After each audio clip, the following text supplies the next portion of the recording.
DTH card में अगर video आ रही है और ऑडियो नहीं आ रही है तो यहाँ पर देख सकते हैं 8 पिन की जो IC लगी है, इस IC को रिप्लेस कर देंगे तो जो ऑडियो की समस्या है वो हमारी बहुत ही आसानी से सॉल्व हो जाएगी। और अगर क्लियर आवाज़ नहीं आ रही है वीडियो में तो यहाँ पर देख सकते हैं एक यहाँ पे कैपेसिटर लगा है 100 UF और 16 वोल्ट का।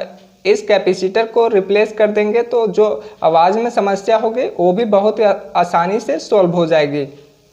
और अगर नेटवर्क से रिलेटेड कोई भी समस्या होती है तो यहाँ पे देख सकते हैं यहाँ पे कैपेसिटर लगा हुआ है, इन कैपेसिटर को चेंज कर देंगे तो वीक सिग्नल की जो प्रॉब्लम है वो हमारी समाप्त हो जाएगी।